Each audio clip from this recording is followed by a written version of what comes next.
Good morning. I have decided to do for the lovely June live stream for all of the zodiac signs. Is my first one. Let's see how we go. Just going to turn this down. Okay, so if this frequency finds you, please join. Let me know that you're here in the chat bar. And we're going to get through a really big reading. Thank you for waiting for the readings this month. I've been traveling overseas. There's been a lot happening, but I'm super eager to bring this to you and see what unfolds for all of you this month in June.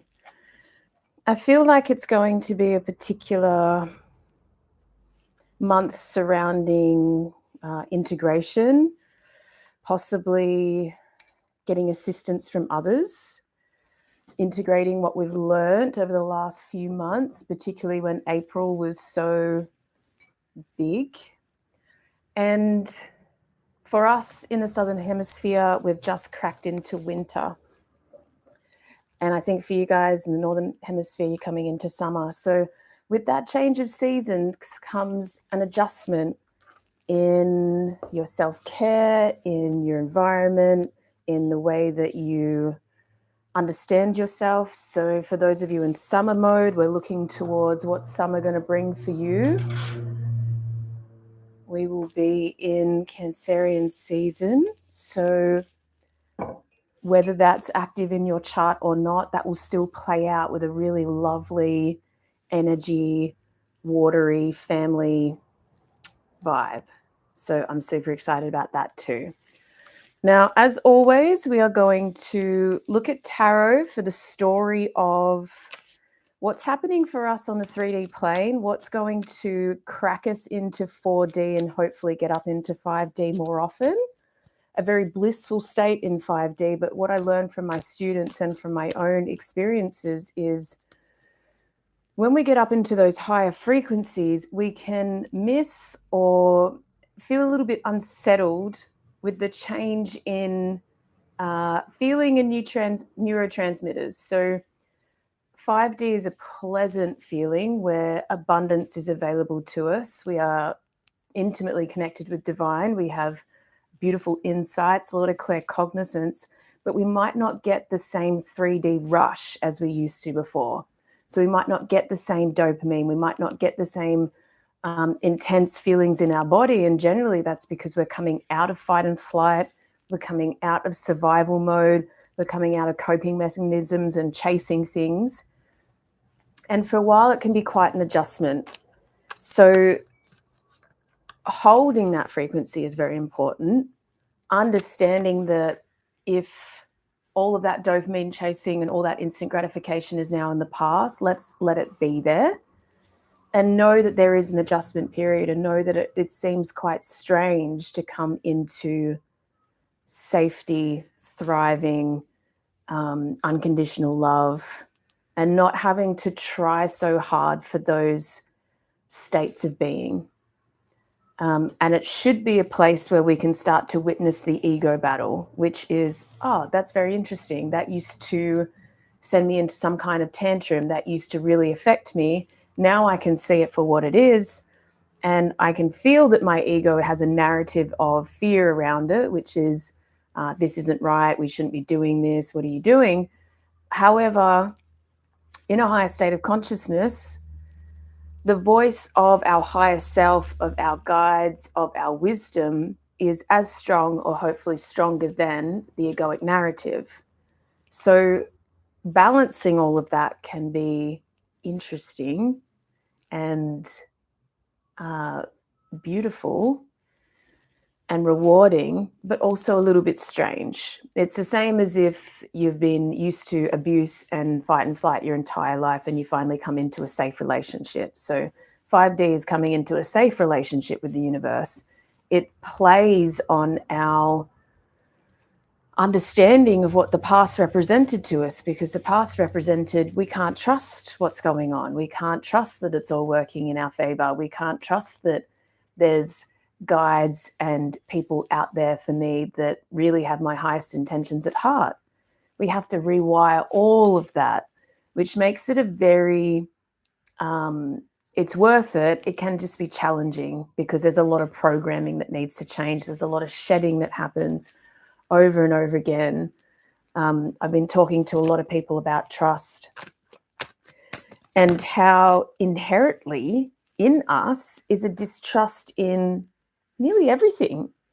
Distrust in the universe, society, each other, you know, even down to our core relationships. We can have a sense that, well, everyone's out for themselves. No one actually cares about me. But that is a defensive position from the ego because, of course, these things are the things that hurt us.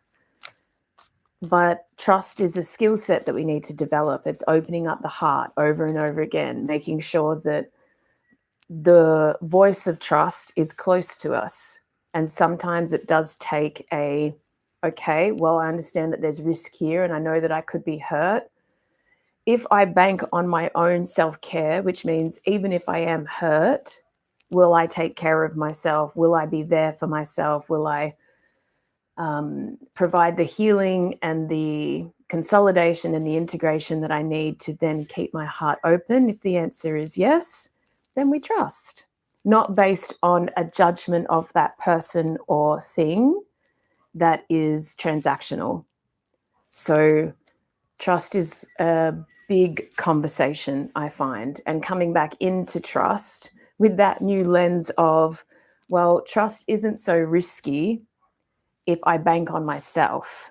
Trust is very risky if as soon as there is a sense of failure or a sense of pain, if I turn on myself and I create disease by blaming, shaming, judging, hating, loathing myself, then that's the problem actually, not that no one can be trusted.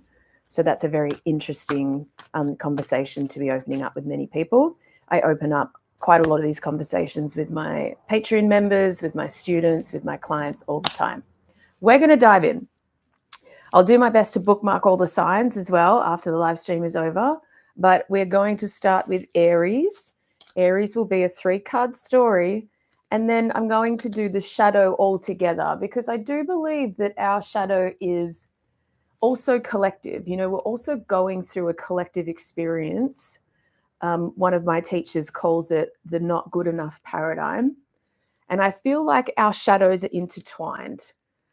So I'm going to do quite a few shadow cards from my Stalk Your Shadow Oracle deck at the end that we can all relate to.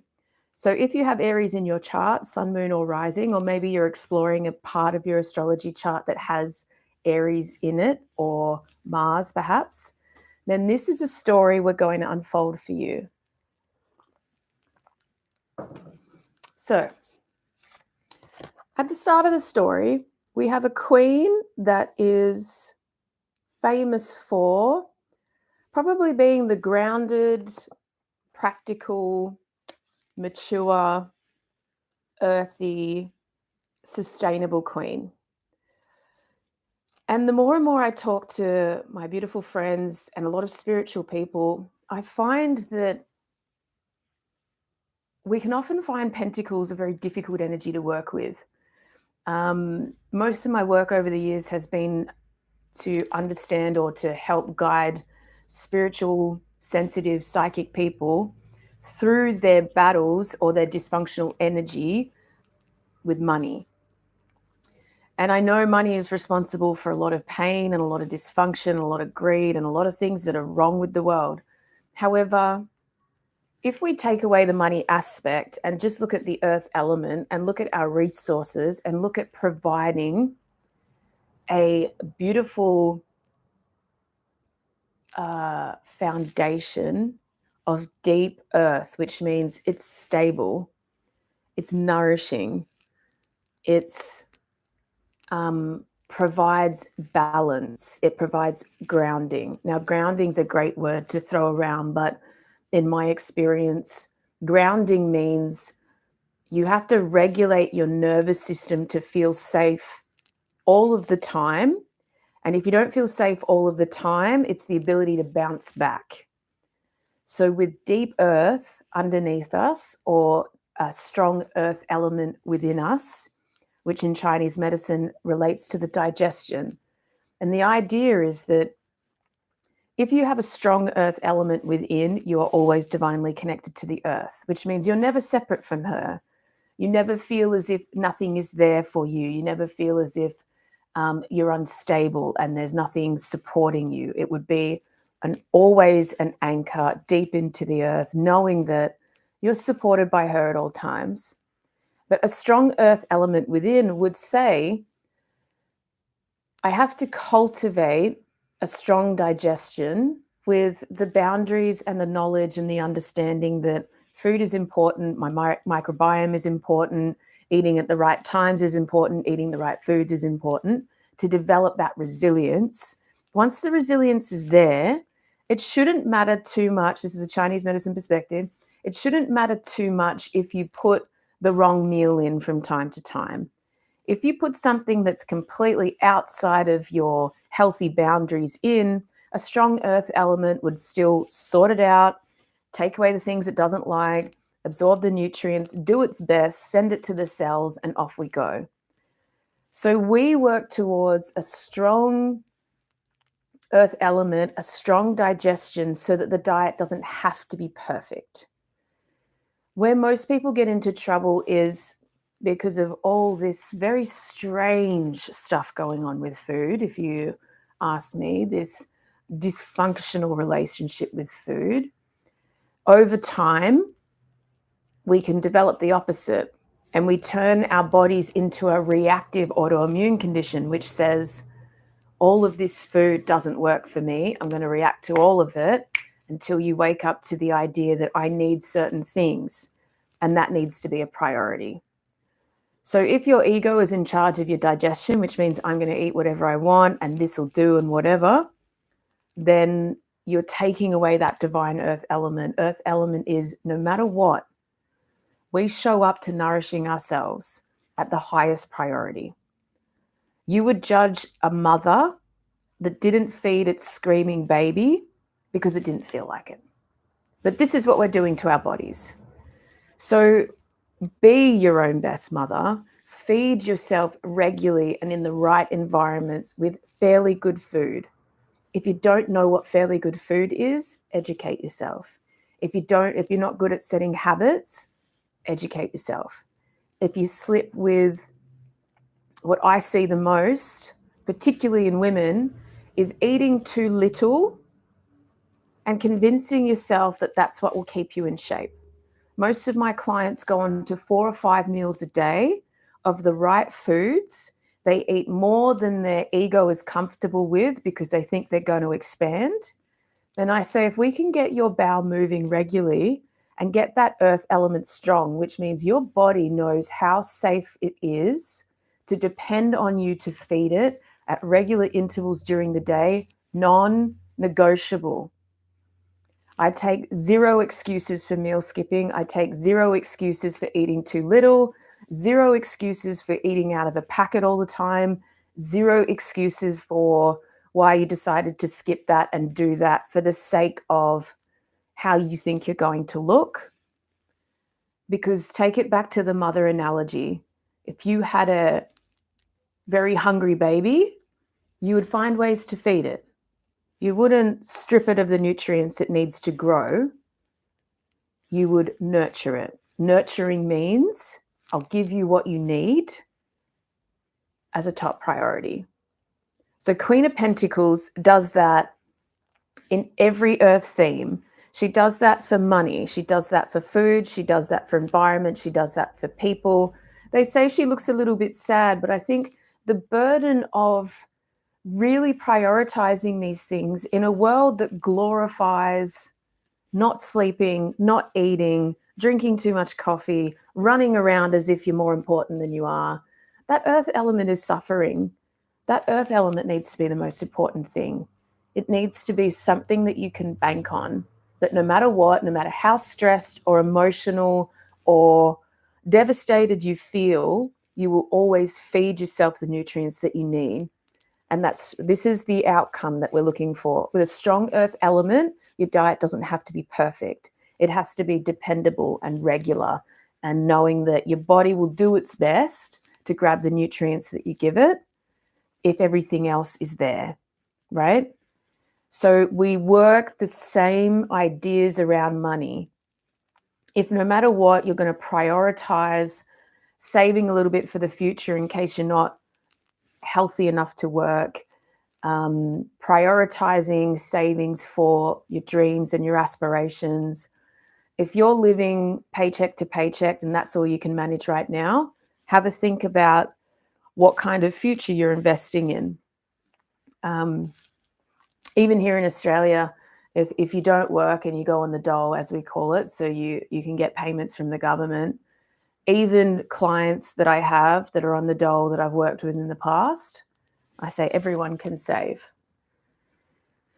Even saving 50 cents a week to something that will make your life better, or an idea that might take 20 years to cultivate, is a way that we can bank on ourselves, that this isn't the only paradigm that we're working with. You can be Queen of Pentacles in any situation in your life, which will bring us to a decision or a judgment we need to make on our lives. Now, this card is making a sound judgment for the sake of awakening moment.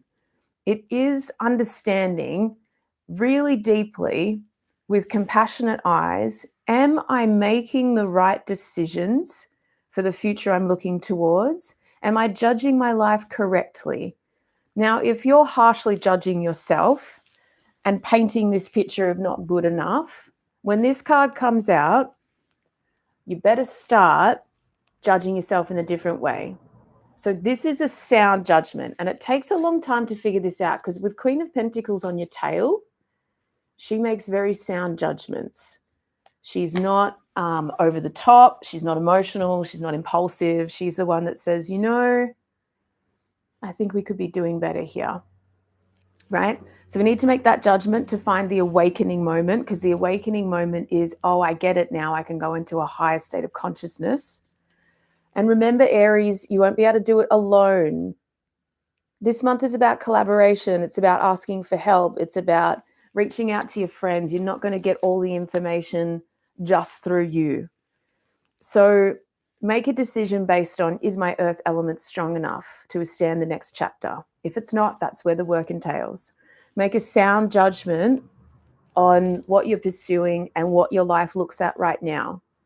Now, this isn't an over-emotional everything shit. It's actually, well, I'm working towards some really cool things and it's going to take some time. If you don't have any earth in your chart, it's going to be difficult for you to see the steps of growth and what it takes to get there. If it's all fire, you're all ambition, let's go out there and do it. But once the work gets difficult or once it's a step-by-step scenario, you might lose interest. We have 2 Pentacles cards here. So we have earth-bound systems. So Aries, you're really great at going off and doing the things and doing all the impulsive, exciting things. But we need that earth this month. We need that grounding. And if that's not something that comes really easily to you, then let's look at consulting with earth-like people, the ones that go, okay, I see that you want to take this bold move, but first we have to do this step and then that step and then that step and that step, and it's probably going to take you this long. The Aries fire goes, oh, okay.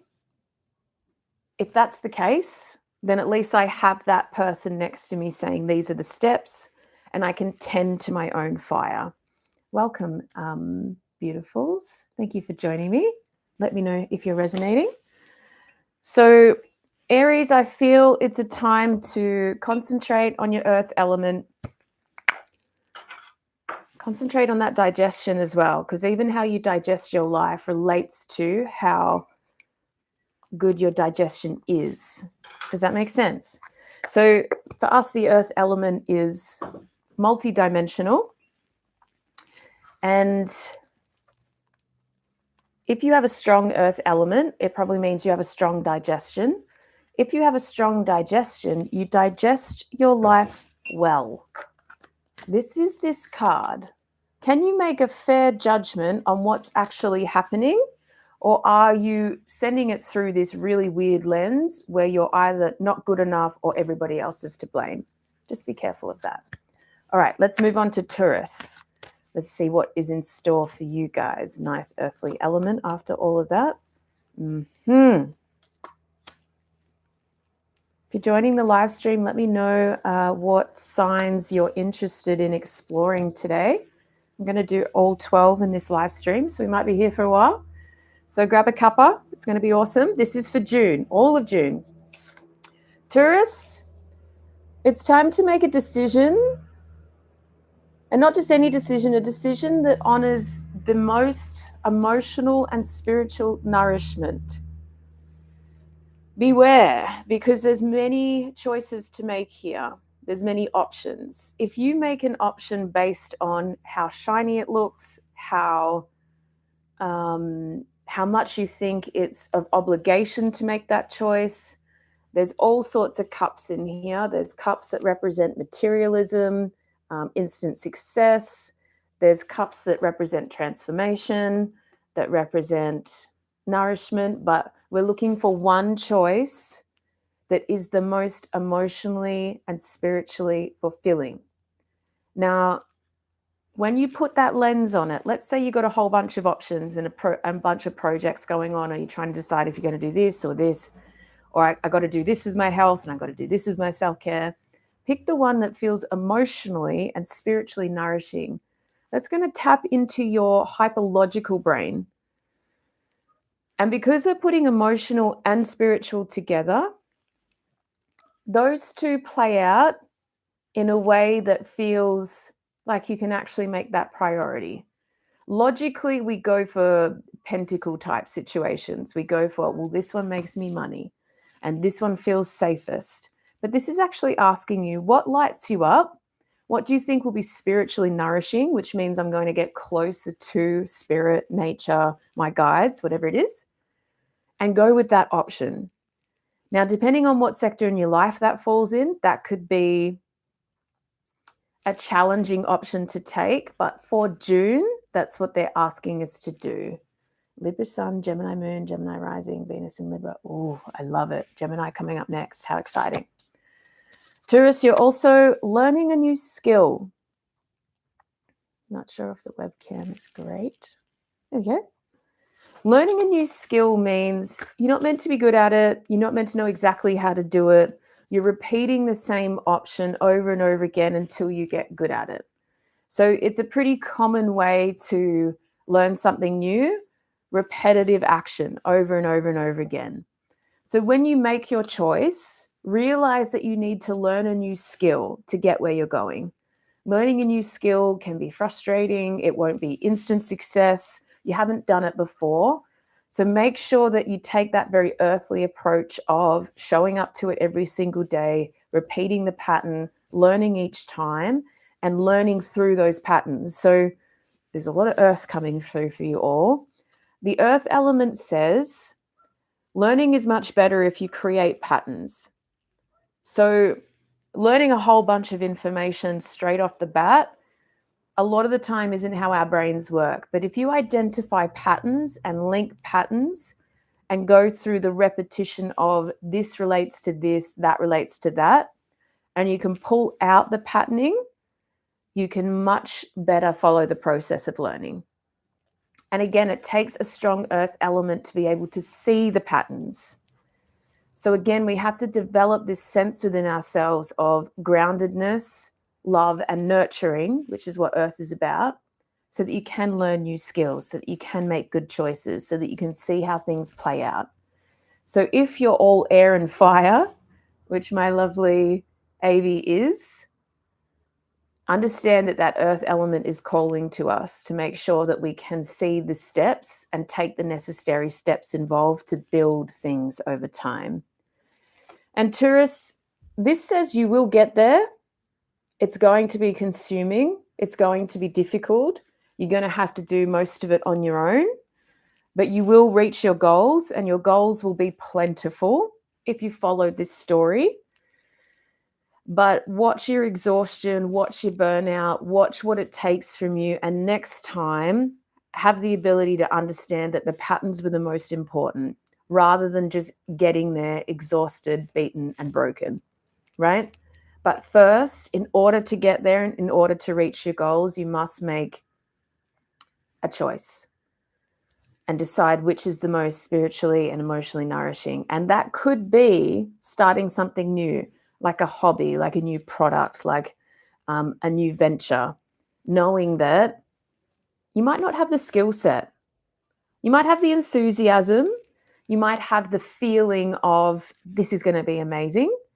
But when we don't actually have the skill set, which means 3 generations of people before you didn't do what you're doing, no one around you can tell you how to do it, what to do. You don't have a coach or a mentor or a parent saying, oh, I've learned all these lessons. Here, take this on. It's actually like, I'm going to have to learn from the beginning, and I'm going to have to research, and I'm going to have to do it, and I will get there, but it will be quite a slog. Yeah. This is about your art. Oh, I love that. Oh, jumping cards. Okay, Gemini. Gemini moon and rising. Okay, this one's for you, I think. We have a story.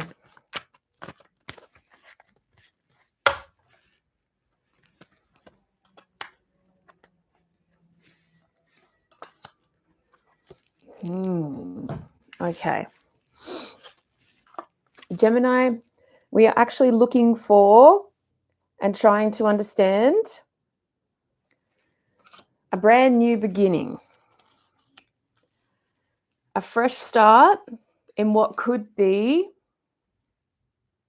very emotionally nourishing, spiritually fulfilling, will represent an overflowing cup, and that is in the feeling sense. And for that cup to present itself, I guess we need to be receptive to it, but it's going to start a new paradigm. A new paradigm in what we sense is emotionally fulfilling. So when I get Ace of Cups, I pay attention to where I'm trying to get to in my life. So if I'm searching for the feeling of fulfillment, contentment, love, acceptance, all of those beautiful feelings, joy, when Ace of Cups shows up, I'm then saying, oh, I wonder where this is going to come from. Because the idea is that we haven't reached it yet. Ace starts a completely new story in emotional and spiritual fulfillment. We end up at the Ten of Cups, which is feeling like we're in a soul tribe, a community, and everybody is healthy and well. So we're starting that endeavor from the beginning in June. So pay attention to what gives you that Ace of Cups feelings. It's going to feel like either a new beginning with something you're already doing, or something completely new coming through. Now, it is a big cups card. So it's almost like the universe saying, hey, you probably didn't realize this, but this is going to fill you up. And when we get there, pay attention to your feelings. And most of all, see if you can be receptive to your feelings being true and honest with you. So what I see a lot of people doing time after time is they get to something that fills them up. It feels amazing. They think, this is what I've been looking for. Straight away, the ego kicks in and says, oh, no, we can't be feeling this with this. No, this is not where we're meant to be. I'm meant to be feeling this for the parts of my life that feel safe and grounded and all those things. I need to be feeling this for the job I don't particularly like, or I need to be feeling this for the people that don't actually interest me anymore. When Ace of Cups shows up, don't deny the feeling, because it's opening a new paradigm. And we want to follow the paradigm all the way through the suit to get to the end. But I find Ace of Cups is not Ace of Swords. It's not a new idea. It's not Ace of Pentacles. It's not a new way to make money or any of those things. It's actually like, wow, I didn't realize that this would fill me up so much. So that can come from a hobby. That can come from your work. That can come from someone. That can come from a group of people, an environment. When it shows up, it's really like, oh, wow, this is unexpected.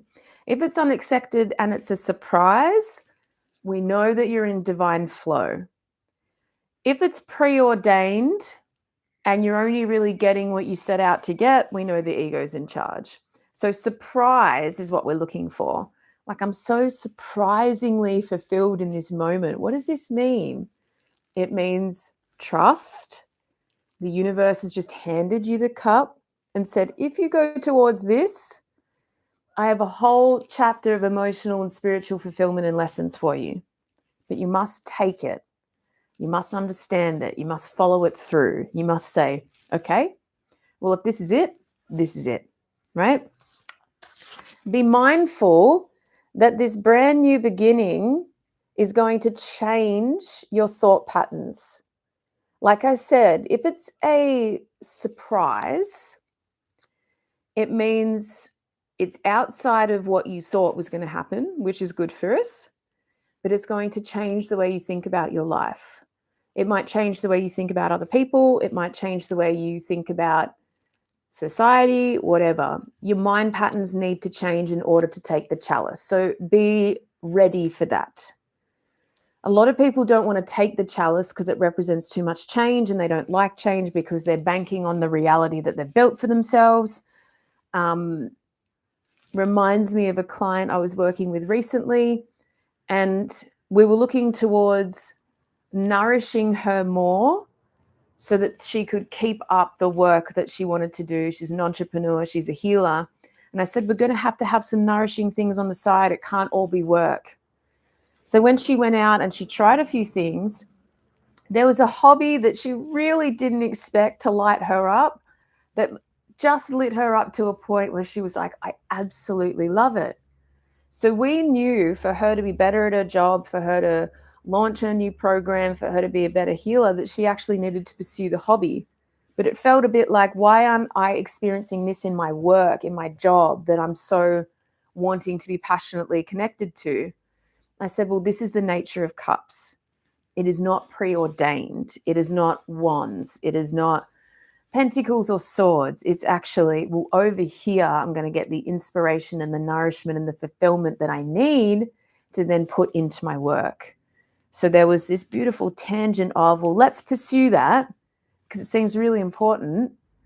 And everything that you learn from that, you're going to put into your work. So in fact, this hobby made her a better healer, a better entrepreneur, a better business owner, which was just wonderful. Hi, Heather, welcome. Great.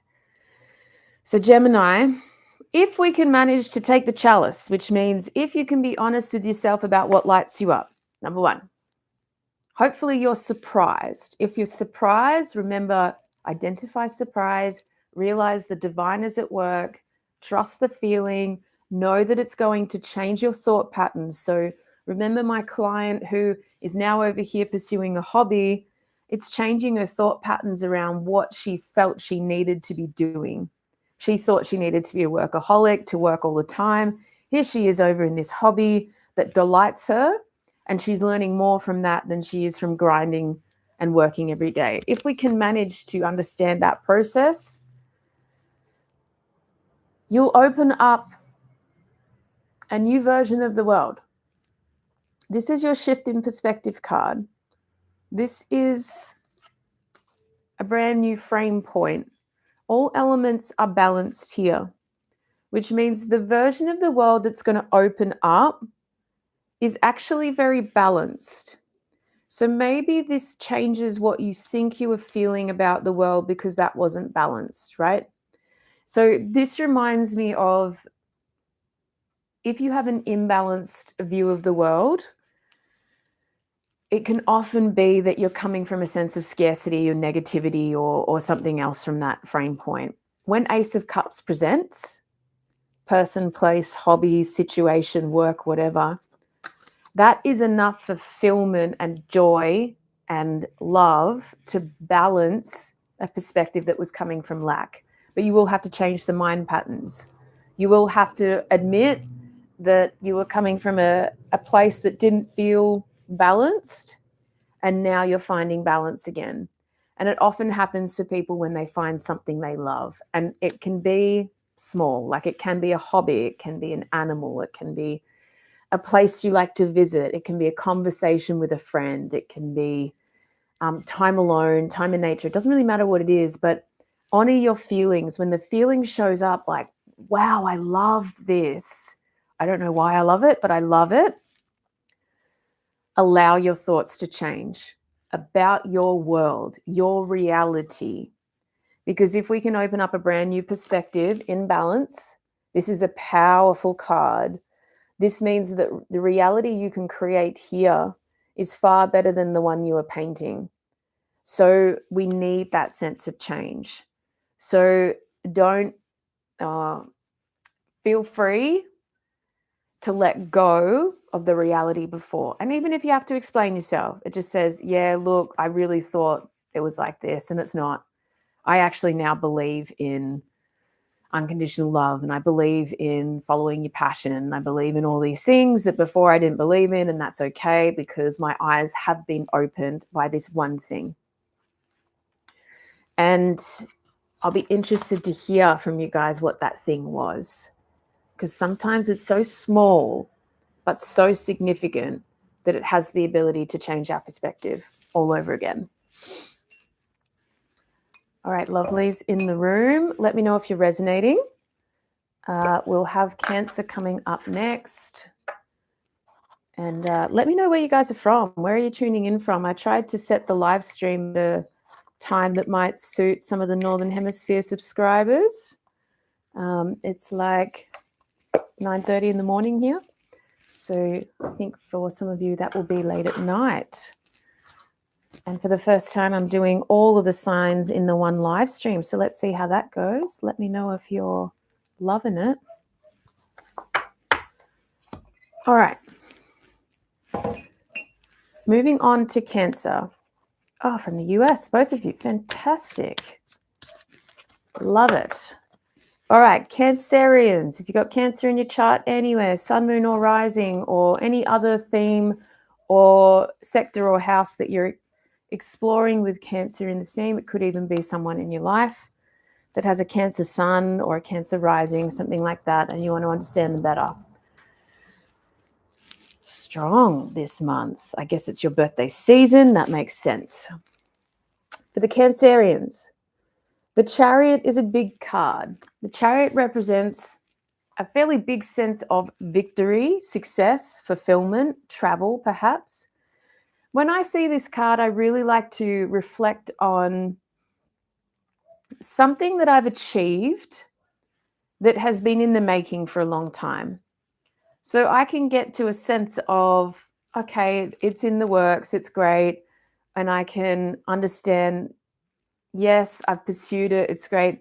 And I think we can get into a mind pattern that says, is it ever going to work out? Am I ever going to get what I need? When the Chariot shows up, you're being asked to understand that you've made it.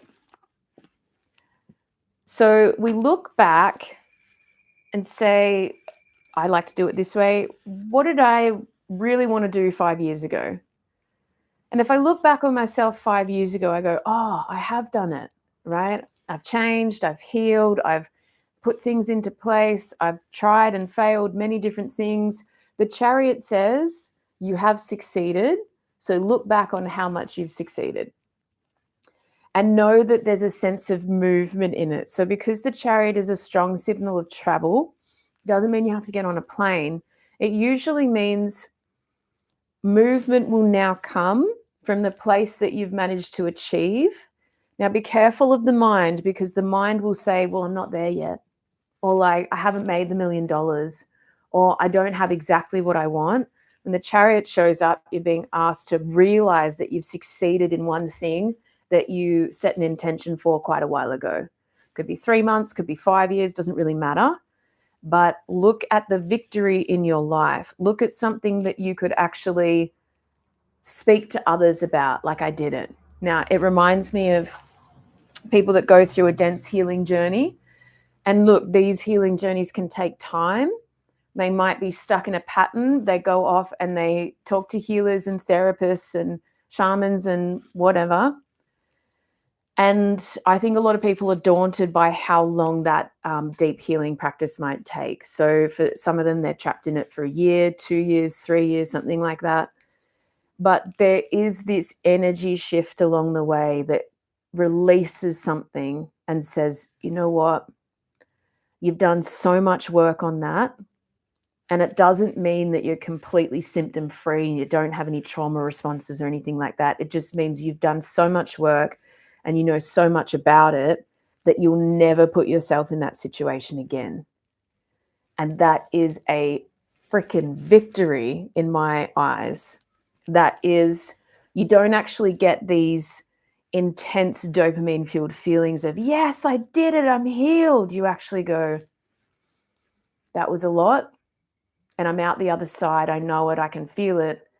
And I'll never let myself be taken advantage of again, or I'll never put myself in that situation again, or I'll never negate my worth ever again. So the Chariot card can feel a little, not the victory I thought it was going to be, but absolutely you did. You achieved it. You got through it. And now there will be movement. There will be a door open from that victory. Chariot says we're going to move somewhere pretty quickly. There's going to be a sense of, if you didn't do all that work, you wouldn't even be able to open that door and you wouldn't be able to pass through it, right? So if you've come from abusive relationships, when you get through the healing of, why did I choose these people? Why did I negate my worth? Why didn't I have boundaries and all the things? To a place where a door opens to someone that you think, well, if I could love that person, then I will have truly healed, because 10 years ago, I wouldn't have even had the self-worth to open that door. I wouldn't have even had an open heart. I wouldn't have even seen that as possible. So sometimes the victory comes from just the capacity to know that you can choose something better. But our minds can play tricks on us that we're still not there yet or something. Chariot says, you are. And that door will open to a brand new beginning. This is a brand new idea, a brand new belief system, a brand new thought form that requires tending to. But as that door opens, let's say the door opens to someone that is actually loving and respectful, and that could be a friend, a partner, or whatever. You will have to develop and encourage a belief system that says that I am lovable for such a person, that this is possible for me, that I can actually walk through this door and keep my shit together, but also that I have changed so much of myself and healed so much of my past that I can actually move forward. Now, if we realize how far we've come, Cancer, and if we can entertain the new thought paradigm and belief system that says you're worthy of it, we move into the ultimate balance in intuition. Yeah. So the high priestess is the ultimate balance, the highest form of intuition. She has even made it her life's calling to be that for other people. She guides, she empowers, she has access to all of the divine knowledge. So when we're looking towards like, well, have I really come that far? And do I really believe that I'm worthy? If you can move through that, then she will be one of your archetypes. She will be at your beck and call. More people in the room. I love this. Welcome, welcome. Let me know what your signs are and where you're tuning in from. I'm actually going to quickly open the window because I'm smoking myself out with frankincense.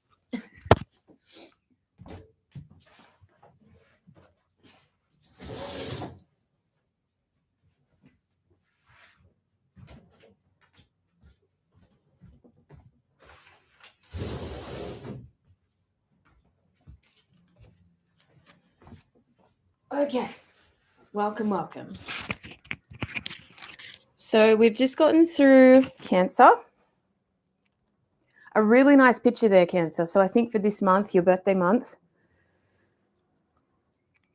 understand that a lot is available to you, and we want to get to the High Priestess. The High Priestess is such a wealth of intuitive information, and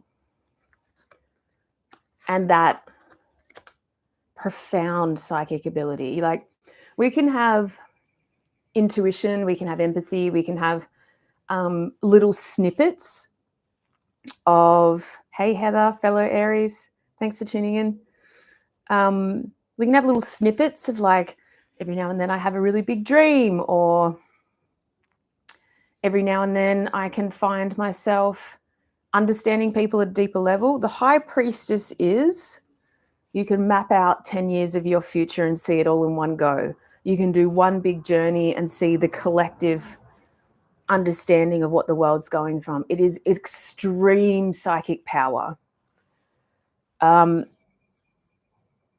the courses and everything that we do at the Ankara Academy is really to understand that, like, you can get anyone to High Priestess status if they commit, if they develop their skills, and if they believe and trust in them.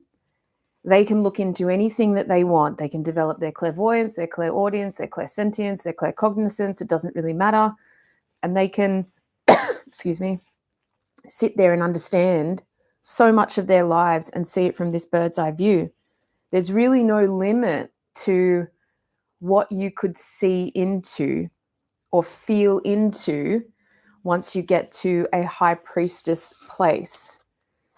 But she is not a fleeting skill set. She is prepared for this her entire life. She's prepared for it for lifetimes. She sacrificed everything to be High Priestess. She is not every now and then looking into a crystal ball. She is the intermediate between the divine and the physical world. And that takes dedication, that takes persistence, that takes time, that takes a big commitment. And the more you're committed to it, the more she is available to you. So I find that sometimes the biggest missing link for a lot of my students is they want it, they have the abilities, they have the gifts, they have the ancestry somewhere, but it's the dedication and the commitment and saying, well, like, where does this fit in my life? And if it does, how much am I willing to sacrifice? And usually for a spiritual life, the sacrifice is our lifestyle, our convenience, our comfort, whether people are going to understand us, whether we can make it work. And the ego comes in and says, you know, who do you think you are to be in that place? But for someone that is truly committed to the path, they know what they've had to give up. They know what they've had to sacrifice. They sacrifice a normal life. They sacrifice the ability to feel fulfilled with materialism or with day-to-day what's expected of them. They devote themselves fully to that spiritual life, and there's tests and trials along the way. My goodness, there is. Okay. Who else have we got in the room? Lovely to have you here, guys. It's my first live stream doing all of these signs together. So let's see how we go. This is for you, Leo.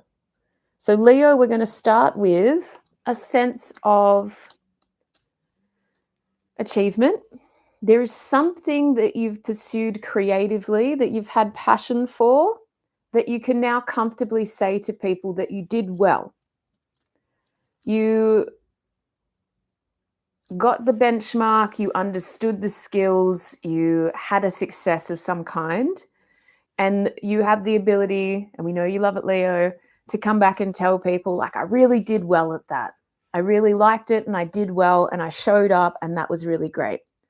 So 6 of Wands is really about congratulating yourself and spreading that congratulations around. And please do so, because how many things do we set out there to achieve, and when we get them, we don't even let people know, or we don't celebrate. This is why ceremony and the formality of achievement has always been very important, because sometimes you don't realize you got somewhere until there's like something kind of official that says, hey, you went through all of that and here you are at the end, you did it. So like a graduation ceremony or a ceremony to say, I did it, I achieved it, it's great. Even if it's your own project of, I wonder what it feels like to paint a painting every day for 12 months, or I wonder what the process is like to write a song and record it. When you write the song and record it and you did it, this is saying, make sure you gather people and say, we're celebrating the fact that we all did it. So you've achieved something. There's something that is worthy of congratulations and celebrations and ceremony. It will be something that was creative or that you were passionate about, and it deserves some attention. When we realize that we've done something that deserves our attention, you're going to have to walk away from something else, right? This makes it a little bit sticky when we congratulate ourselves, doesn't it?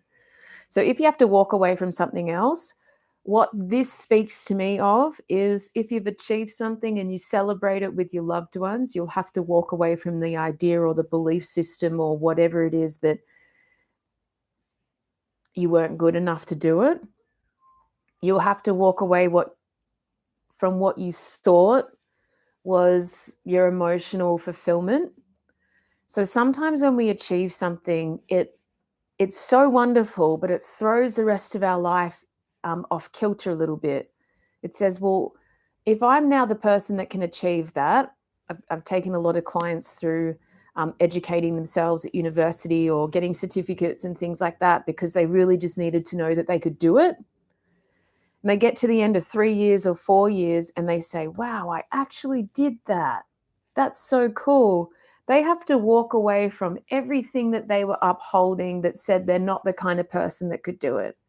So they walk away from anything that is of lower vibration, from the woman that could educate herself and prioritize that and grit her teeth and get through it. And there's this sense of shedding or loss or abandonment of an old paradigm. So most of the time they walk away from all the low self-worth judgments around that they're just not someone that could do it. Now they are someone that could do it, which means it puts this benchmark on, well, if I can do that, then I can do all of these other things that I've told myself that I couldn't for years. It means that no matter what I put my mind to, no matter what I put my resources to, I know I can come out, I know I can do it. So we have to walk away from all those paradigms that says you can't. It does represent some shedding of people, places, situations as well. Because all of a sudden with an education or with that sense of achievement, your realm of possibility changes. So now you could apply for all these jobs that used to be out of your reach. Now you could associate with all these people that you would have thought, they're not going to like me, we're not going to have anything in common. Now here you are with this degree or this certificate or this achievement, or you've written the song, you've painted the paintings. Now you can go hang out with other people that have painted the paintings and written the songs. So a lot of the emotional paradigm that you built for yourself will feel unfulfilling. It will feel like, no, that's not who I am anymore. That doesn't feel good anymore. I actually want to dance over here and I want to play over here. Now that I've pursued something creative that represents empowerment for me, right? If we can walk away from the old paradigm that you thought was going to be your everything, and sometimes that paradigm was, look, I'm just going to clean the house and do the things and that's all I'm worth. Walk away, destroy and uncreate, clear the programs, see you later. We're not doing that anymore. Just walk, right? And that can be, I'm not in those conversations. I'm not in that narrative anymore. Clearing that. We can be very curious about what's going to fill up your cup eventually, right? Because if we walk away from what we thought was going to be a paradigm of fulfillment for us, And that can be difficult because walking away from something that you've built for years in your mind and in your being,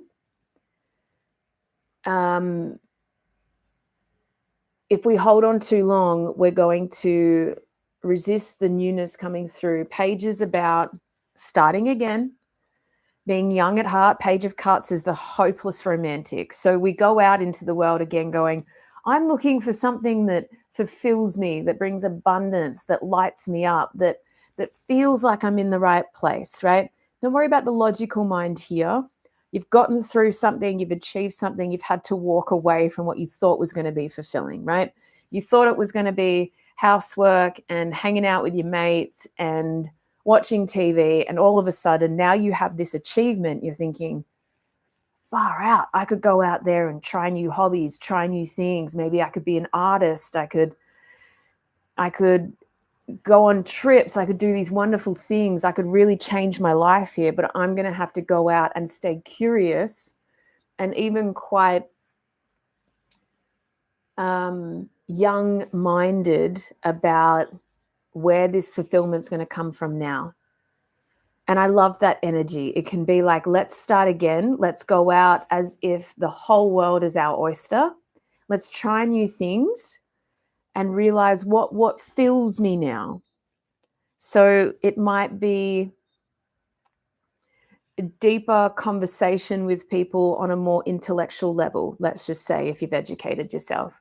It could be hanging out with more artists, singers, creators, because now you have something in common, you have a common interest, and you're really excited to get into the depths of what you've experienced.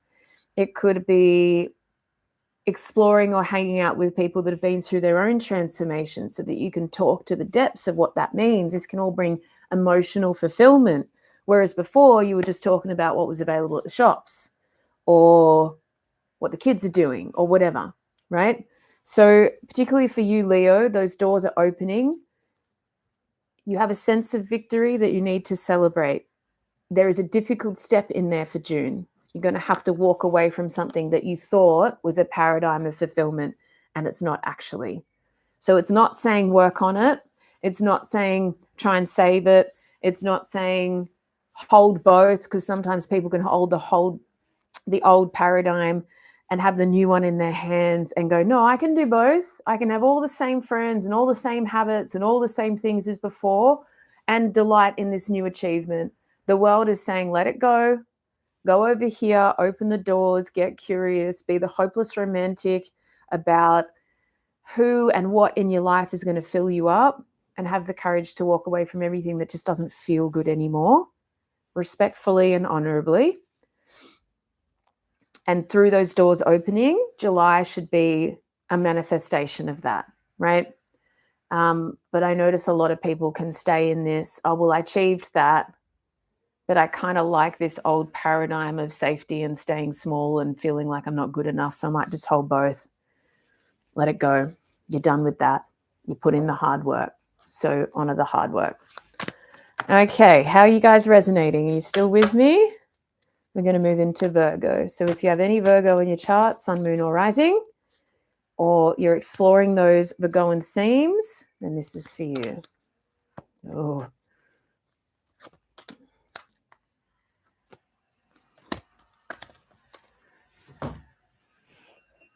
Even though I've smoked myself out, there will be some more smudging going on.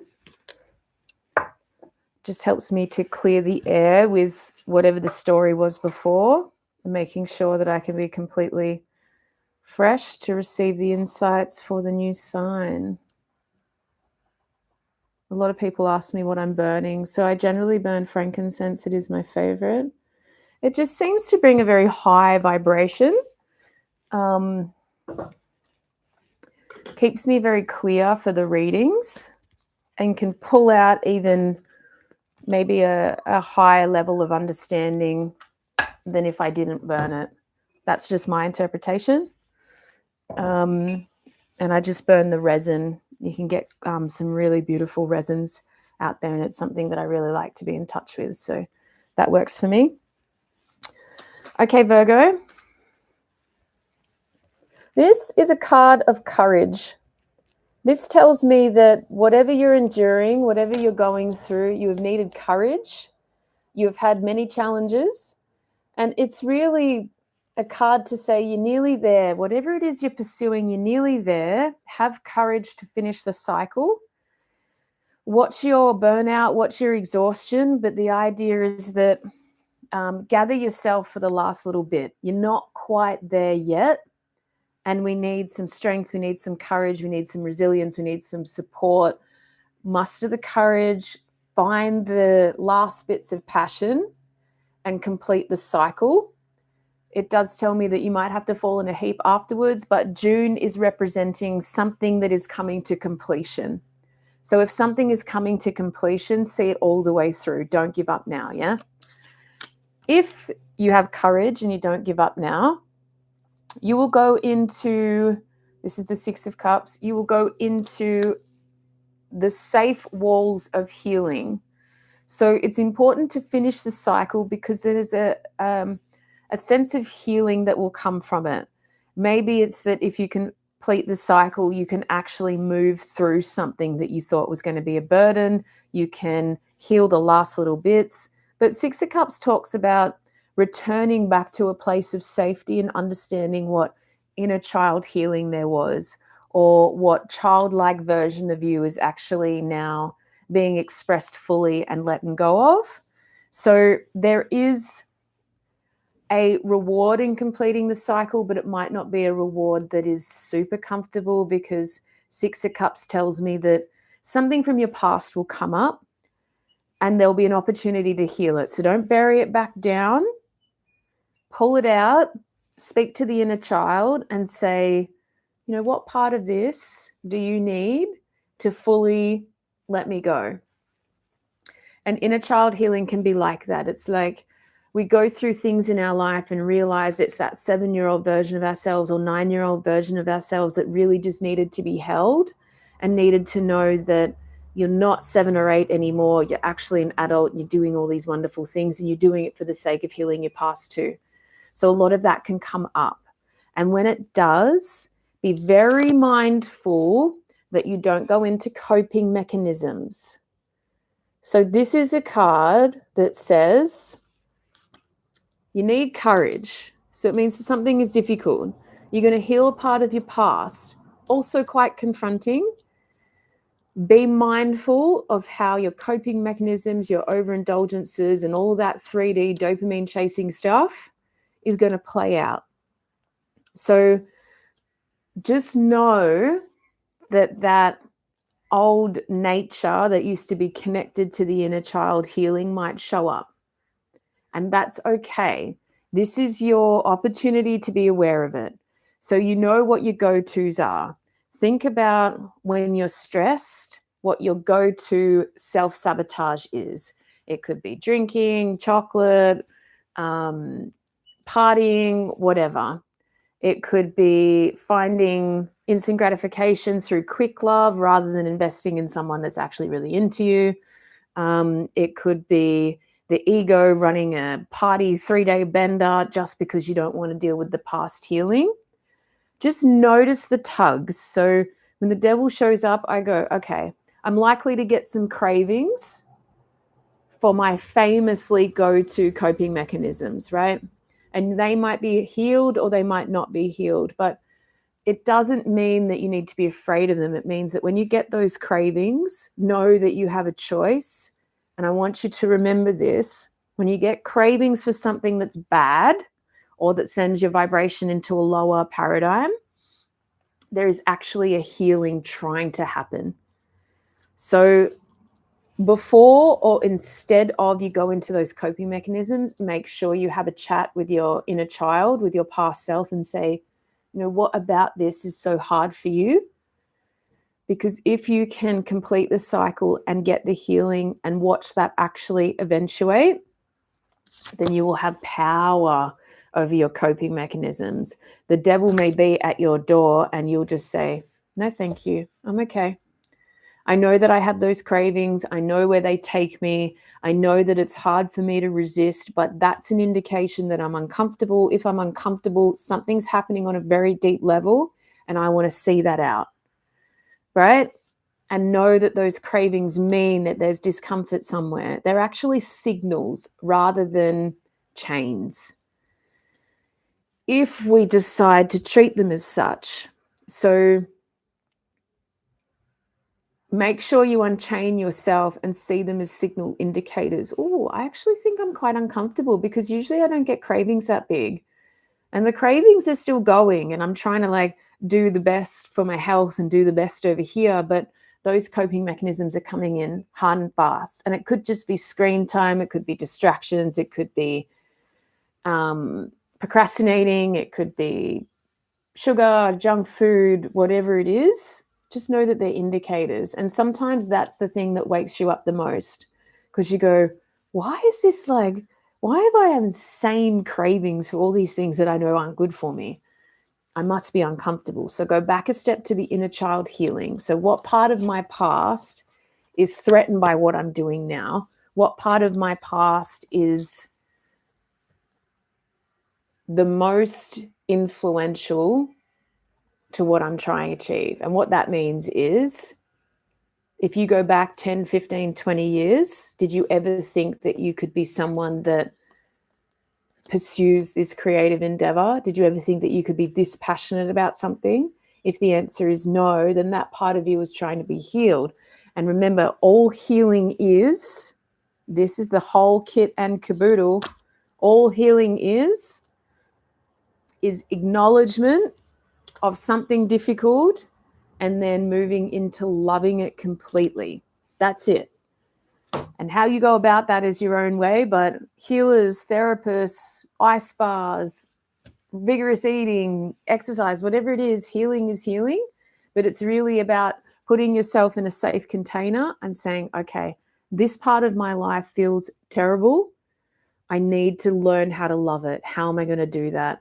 And for some of you that have been through deep trauma, you will need someone in the room to help you open that box, because it's devastating, it's terrifying, and it's something that, left to your own devices, you will keep that box hidden for the rest of your life. So healing means I'm going to put myself in a safe container to open that box really slowly and really carefully, and I'm going to need help to learn to love it. And that can come from someone telling you that it wasn't your fault, that behavior is abusive, that you've really got nothing to be ashamed of, whatever it is. And that can help you open it up. So when you open it up, you go, oh, I get it. It was just a little girl that had no idea what was happening. Okay, I can love her for sure. Even though it's difficult, I can love her. But all your coping mechanisms will be based on keeping her hidden, because you just don't want to face what it was, right? So be mindful, be careful, be compassionate. I always recommend reaching out for help, whatever you have, before you open those trauma boxes. Sometimes they're open for you by spirit, and that is an indication that you're ready, but please get a support network around you, because the healing is intense and it's life-changing when you come out the other side. But to stay on top of it, we do need help. We do need each other, yeah? Okay. My darling Libras, the South Node. There is something that needs your immediate physical action. It's a new idea, it's a new paradigm, it's a new creative endeavor, but it needs action now. So June is the month where you're going to take action towards something that is handed to you from the universe. It says, do this. So maybe you've had an idea, maybe you've been dancing around something new, a project, a hobby, a passionate pursuit. It could be something in your work. It could be something in your personal life. It could be something that you really need to take action on. It could be a lack of passion in your life. So I think sometimes we can sit in this area of comfort that says, oh, you know, when the universe hands me something, of course I'll take it then, but I'm just going to sit back and wait. If you know you want something and you've been sitting around procrastinating about it, this is your indication to go out there and get it. Take physical action. Do the things. It is a very doing card, so that we can pursue new thought forms and paradigms of belief systems, communication, and skills of the mind, right? So Knight of Swords and Ace of Wands tells me together, you've actually got some big cards here.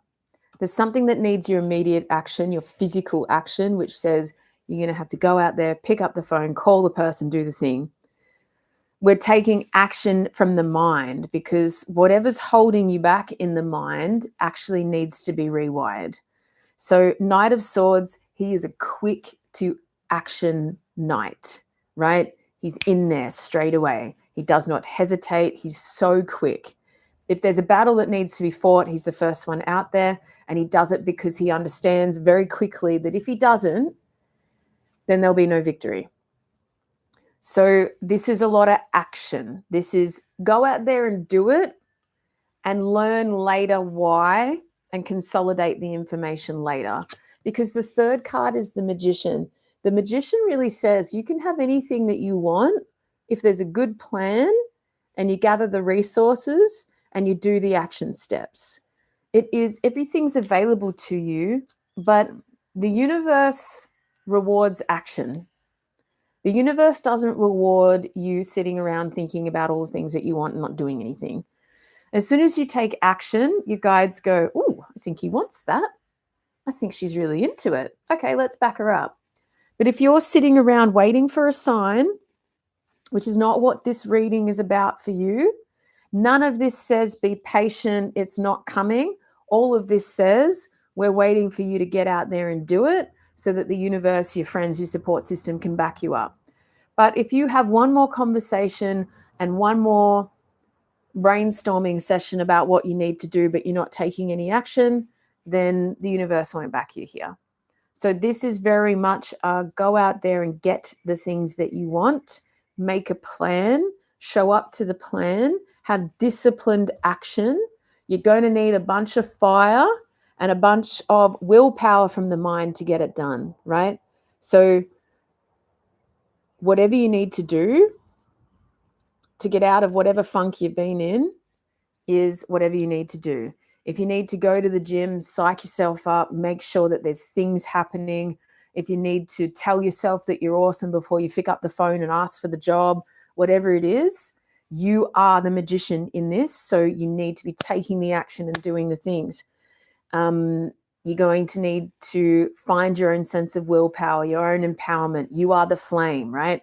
All of this says, without you, this thing is not going to get off the ground. So you've all we've got right now for your own dreams. So don't wait around for anyone else. Initiate the action. Do it. Get out there, figure it out, and be your own best friend here. So be the magician, which means you don't need anything else. You got everything you need. So whatever is lacking is only in your mind. You have the resources, the energy, the time, and the money to start. So let's go out there and do it, yeah? Very cool month for you, Libra. So gather yourself. Get out there and do it. Learn from it later. This is not we need to sit and plan for a few months. This is get out there, make the plan on a whim, wing it. Yep, wing it, take the action. The doors will open from you just going, fuck it, I'm going to get out there and do it. Or I'm just going to try. Or I'm just going to email them or call them and make it happen and see what my chances are. You got a lot of energy behind you if you take the action.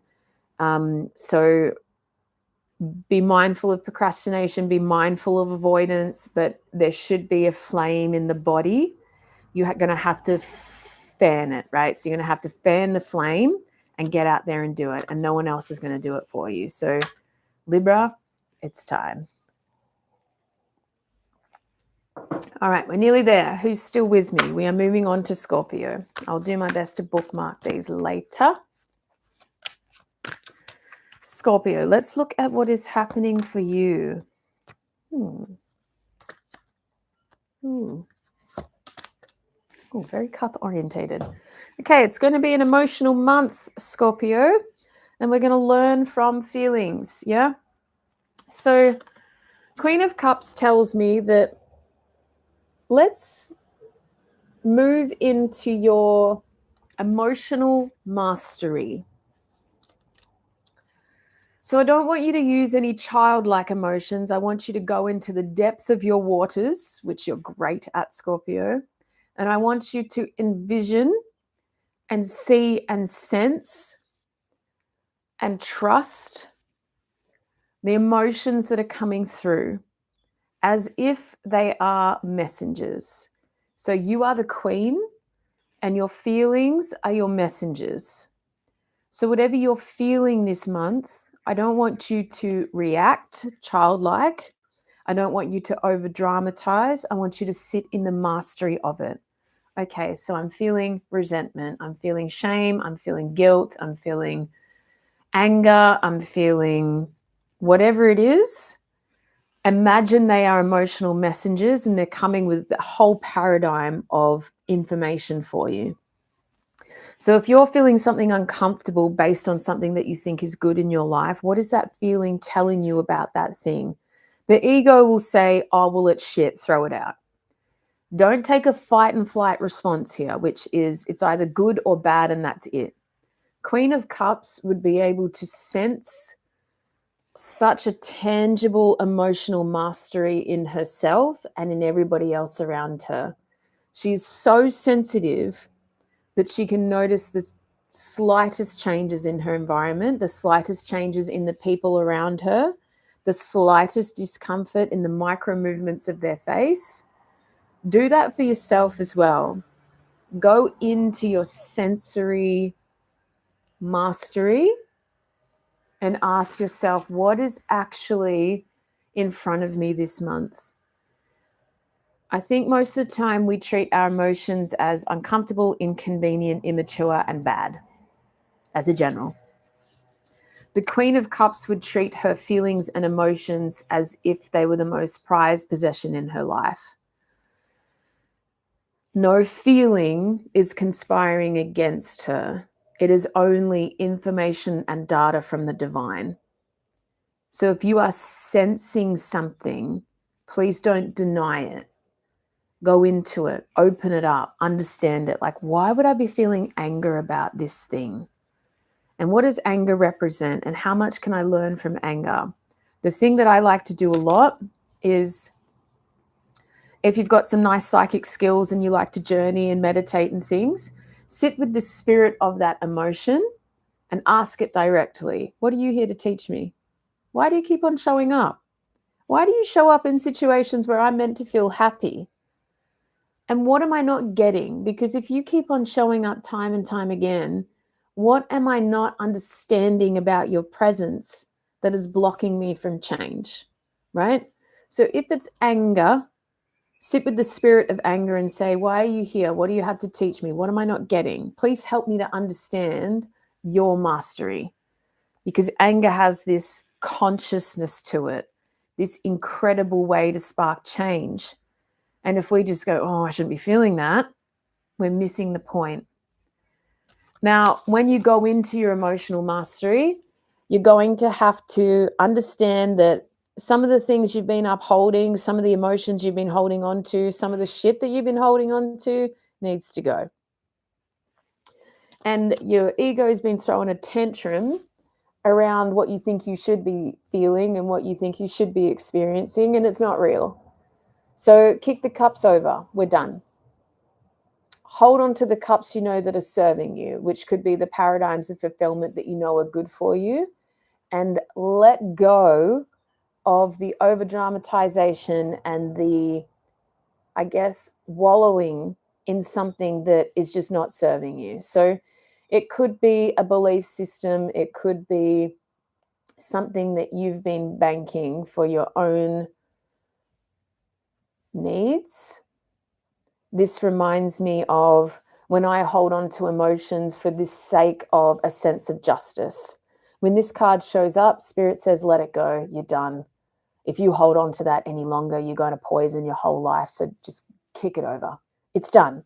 If you can't move on, then you're going to poison everything, right? So move on from the parts of your life that you're still holding on to. They're done, right? They're not going to bring you any more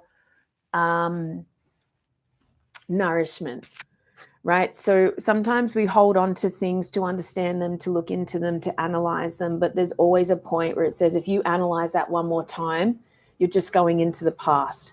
Get rid of it.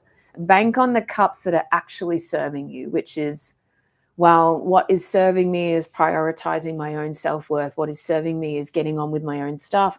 What is serving me is looking towards the future and figuring out how many more cups I could build. Queen of Cups says that serves, that doesn't. If I'm feeling shit about this, I need to move through it. If I'm feeling attached to that, then I need to cut that out. So she's really saying, like, let's sort this out. Let's find mastery, which says, okay, I'm blaming that person for this. I actually need to take responsibility and move over here, right? Because sometimes holding on to an emotion without learning from it can poison everything that you've built.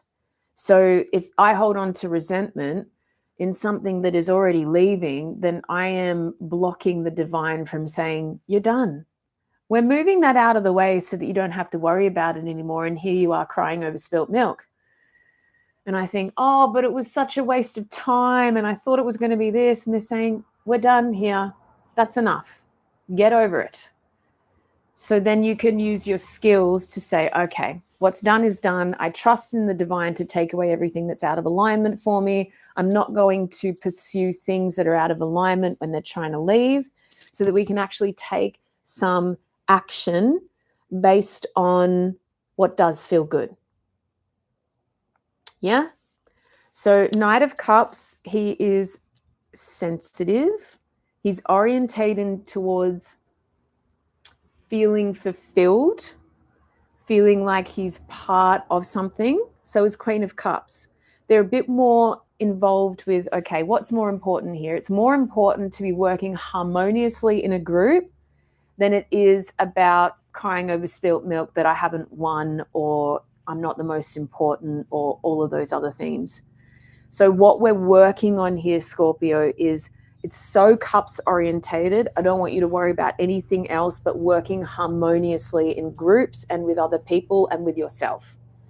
This is not about achievement. This is not about winning. This is not about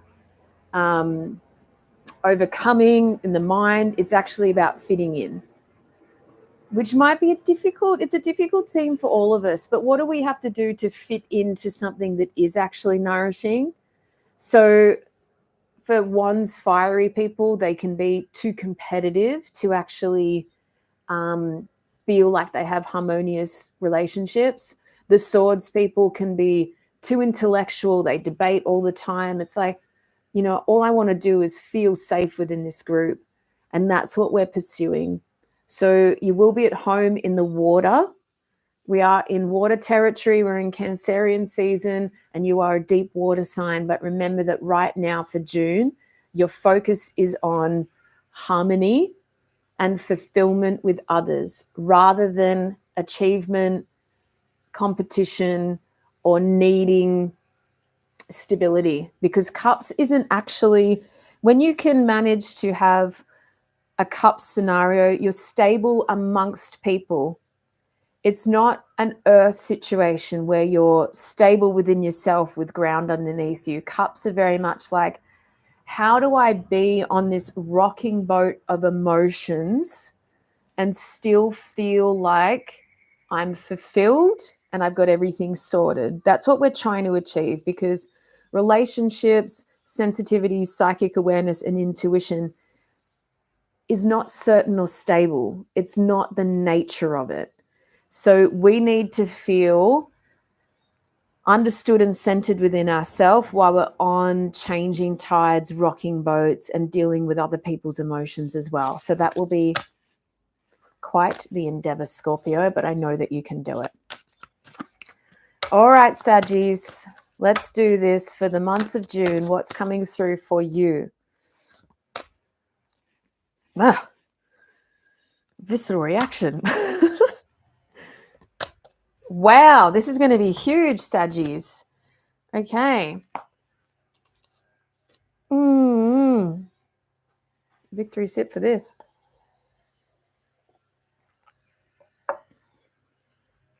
Okay. I feel like where we're going to start,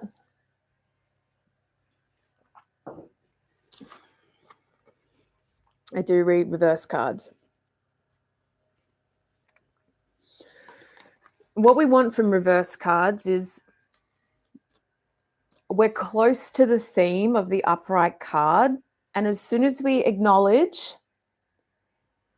where we're actually at, we're endeavoring to turn that card around before we continue the conversation. So there's like a sense of joy and happiness that's just outside your reach. It may feel like it's outside of you, not inside of you. So maybe you're watching everybody else light up with something new, or you're watching everybody else feel free. And it's so close, but you're just not feeling it. You don't have this sense of divine joy. And it's probably that you want it, Saggy. I mean, I think all Saggies want it.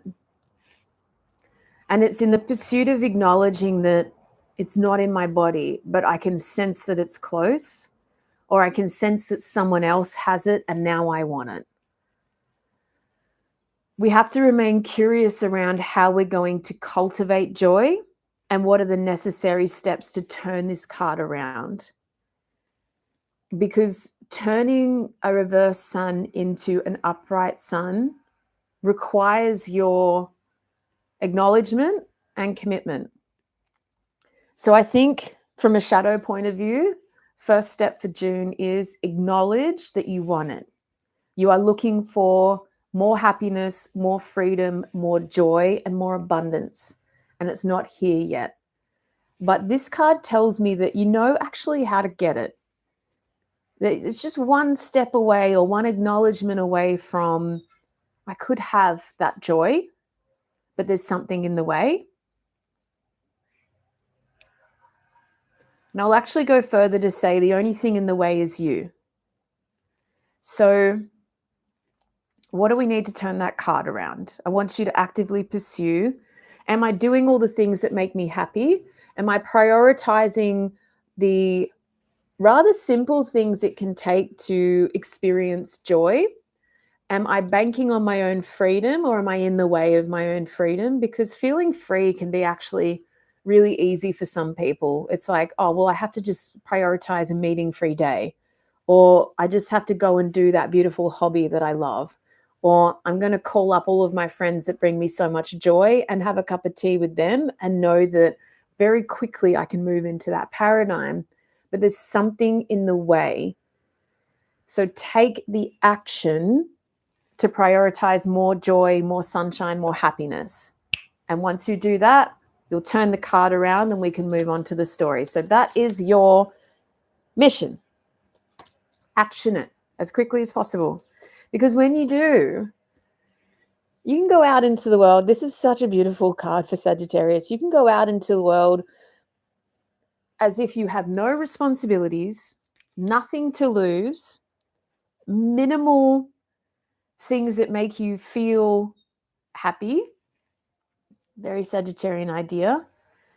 And you can go out for that fresh beginning.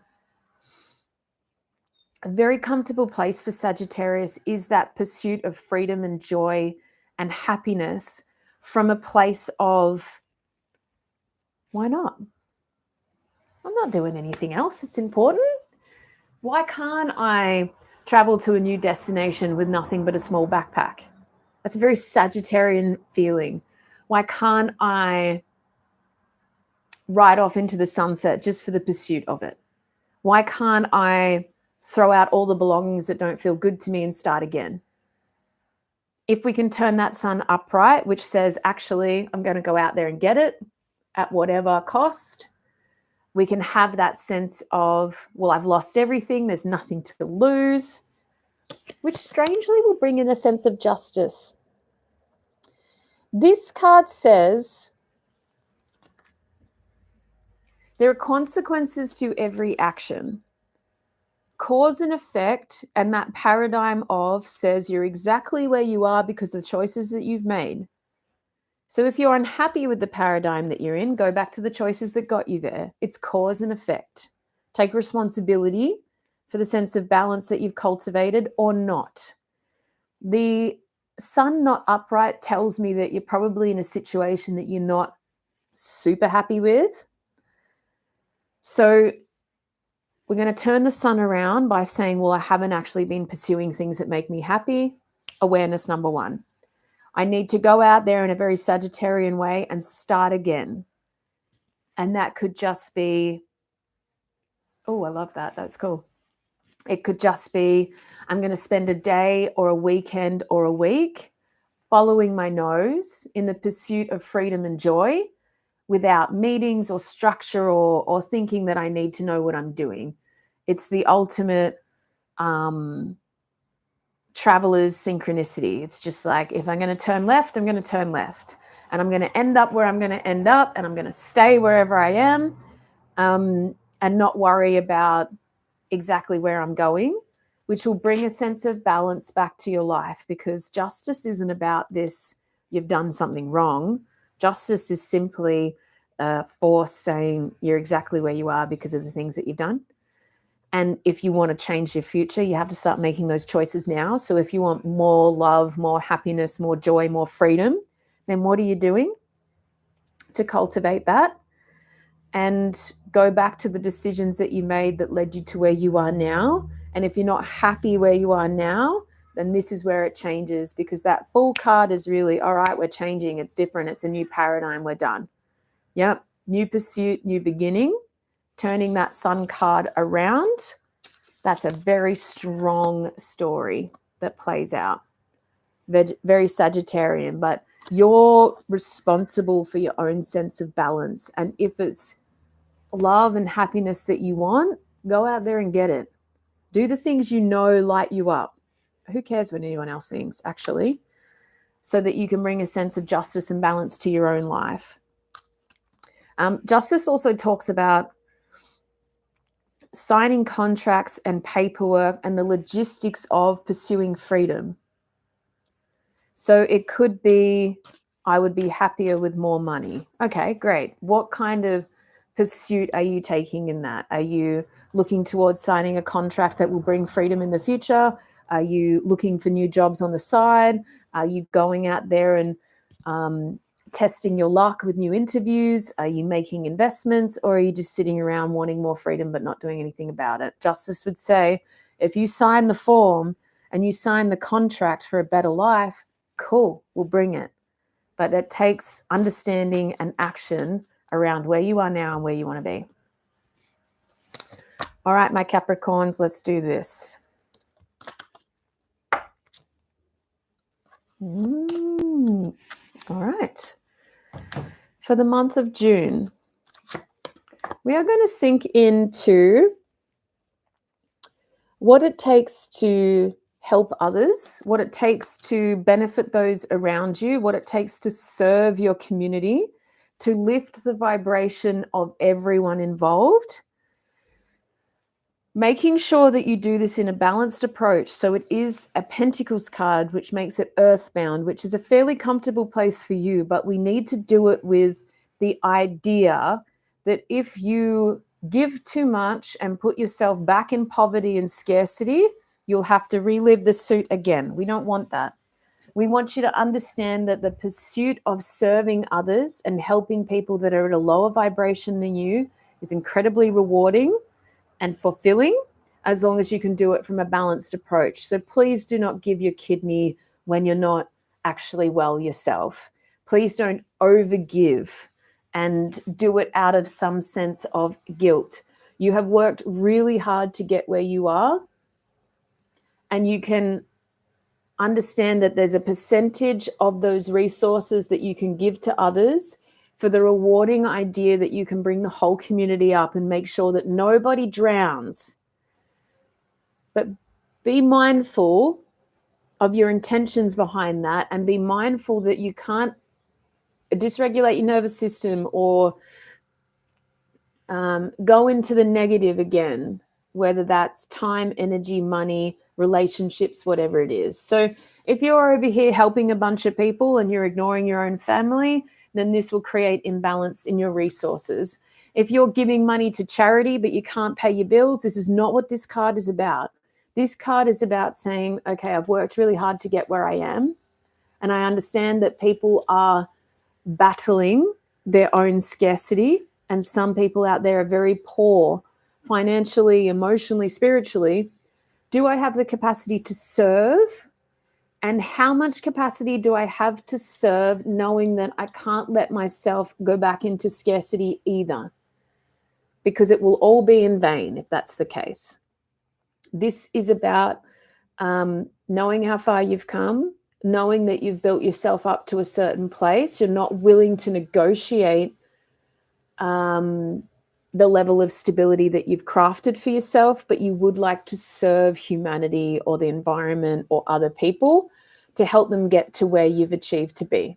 And that's a very noble path. But please be mindful of not negotiating that stability that you've worked so hard to get, right? It's not worth it to have this false sense of rescuing and saving people. Because in servitude, you'll be able to go into your own paradigm of learning and healing and growing. This is a card that says something's going to happen internally in the depth of who you are, not in isolation, but not for the sake of other people. You're not going to find that beacon of light while you're out there giving to others. You're going to find it within, in the pursuit of servitude. So as you embark on this path of, I want to help others, know that the internal situation, even from that intention, is going to be potent. This card also says that you're not actually going to know the whole endeavor. It's not going to be laid out for you. It's going to be a step by step. Okay, I helped that person. Now I can recalibrate. Okay, I can help this person. Now I need to recalibrate. What resources do I have? Do I have the capacity to help again? Maybe I need to integrate and build on my capacity. Now the next person. And having that very keen sense of awareness around your resources, right? So knowing what it takes to actually help people, knowing the exchange, knowing your own capacity, so we don't burn out, so we don't negate our own healing journey. It must be that you are in service to others and in service to your own pathway. It doesn't really, to me, feel like a dark night of the soul. It actually feels like there's healing happening. And in order to complete this healing, be engaged with your own healing and also help other people in theirs. But remember, there's a balance here, because if we can get that balance, which is so important, so that we don't overgive to others or undergive to ourselves, because that is a paradigm for most healers, for most psychics, for most artists. They often overgive to other people. They negate their own self-worth, and then they bottom out, and then they take 6 months off, beating themselves up, whatever it is. If we can learn that balance, very divine balance, you'll actually find yourself in a place of huge amounts of fulfillment around the right people. You'll feel connected to a tribe or a family unit or something that brings you fulfillment that is all-encompassing. It's not just within you. It's actually, I've cracked something open and I'm around the right people and they actually support me as I find this balance. They celebrate what I'm doing. I celebrate what I'm doing. And I'm not falling out of that sense of balance, because we have pentacles, we have cups, and we have something in the middle that says it actually comes from within. So go within to find that balance. Don't look for it outside of you, which is asking other people if it's okay if you help them, or is this too much for you, or whatever. It's actually within, like, how do I feel after that? I feel like I'm helping this person, but how do I feel after that? And what's my next step forward? And always staying in touch with awareness around your body, your mind, your spirit. Are we all balanced, or am I going into imbalance again? And if I am, quickly resolving it and coming back. So the Hermit is like, I'm actually blinded towards if this is going to work out or not.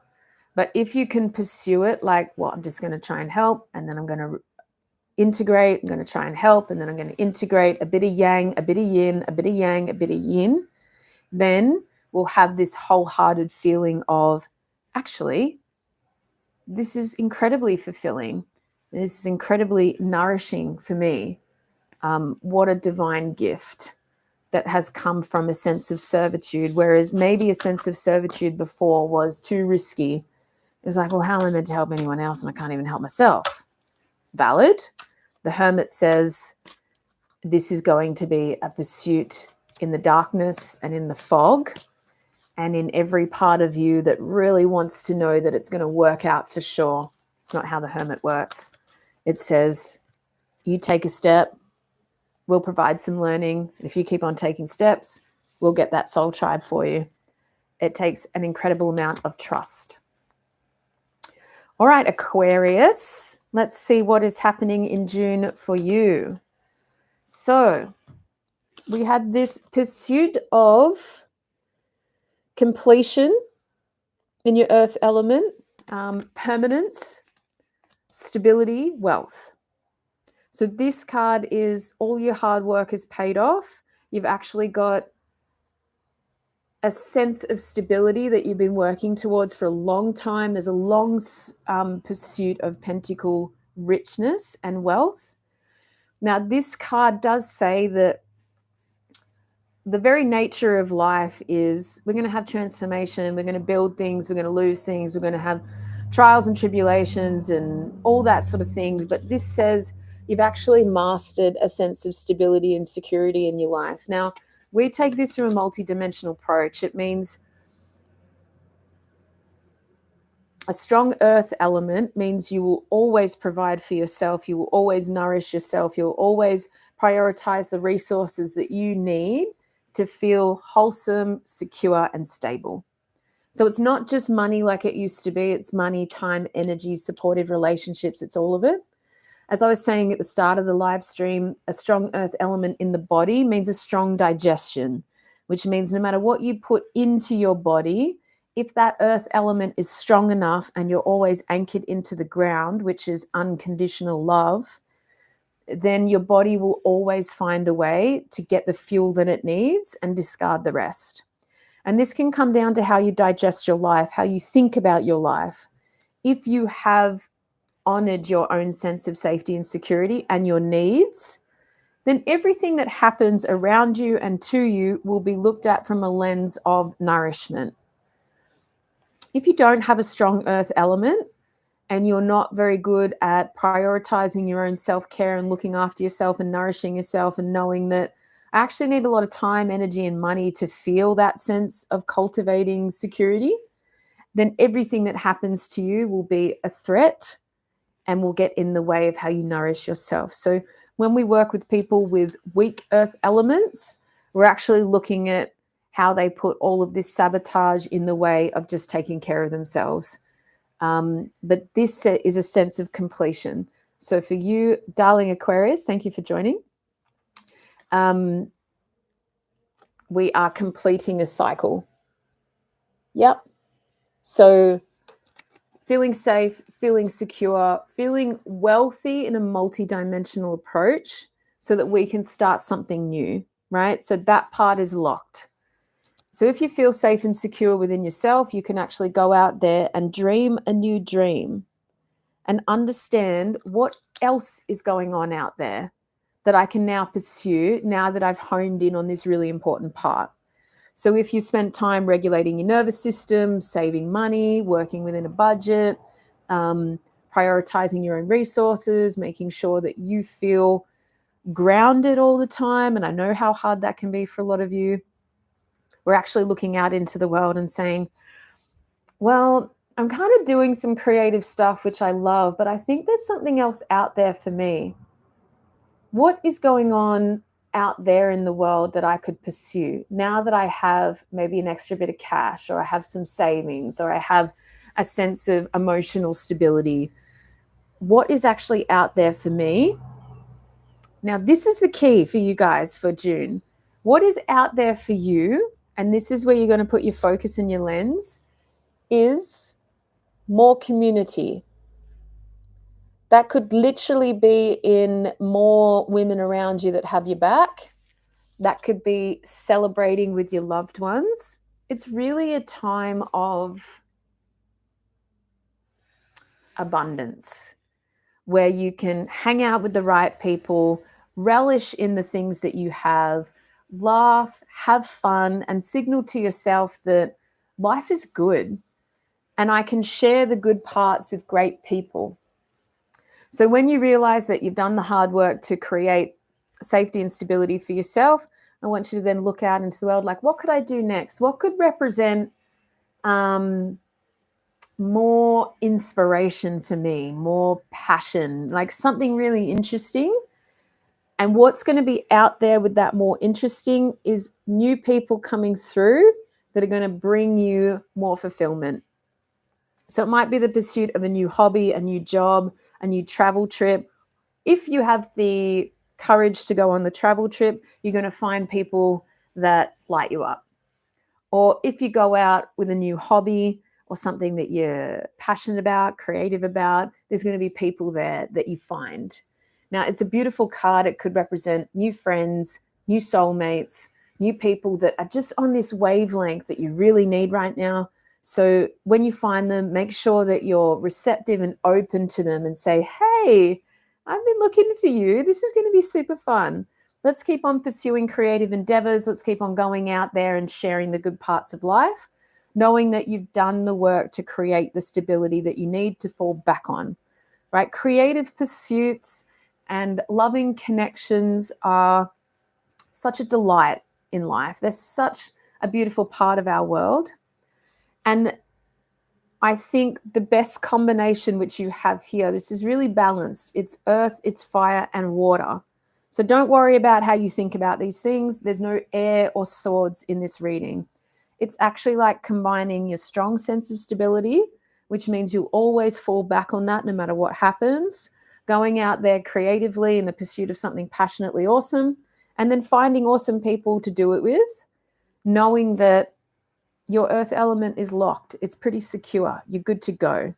So it reminds me of like, if you go out there and create something, a song, a dance, a piece of music, a travel trip, something in pursuit of just nourishment for you, it doesn't matter how that goes or how much you fall in a heap afterwards, you've got that sense of stability and that foundation there, which is really important. So you can integrate your experiences, you can bank on your self-worth. It doesn't matter who you meet, they will never take you away from what you know is good for you. So that's a really positive reading, Aquarius. I really am interested to know how that plays out for you. So please comment or tell me in the chat bar if that's already playing out, because that sounds really wonderful. All right, the last reading is for Pisces. So Pisces, this is where you seem to be a lot of the time, but there is some unresolved grief somewhere. You will be feeling a sense of emotional pain about something this month. When I see this card, just remember that as soon as you unlock the unresolved grief, you can move through it and turn it into positive alchemy for your life. So something that you're not over yet, something that you're denying has been a big deal. It can be a trigger or a sense of trauma from the past, or it could be like hot on your tail for now. If it is, all we need to do is understand it, acknowledge it, and grieve, right? If you grieve, which basically says that is hard and that was a deep loss. Tears would be awesome in this situation because cortisol leaves the body through the tears. But I want you to go into it to let it go. So if you've been running around, keeping yourself busy, pretending that it's not there, I want you to bring it into full focus, expel some emotions. If you need to journal or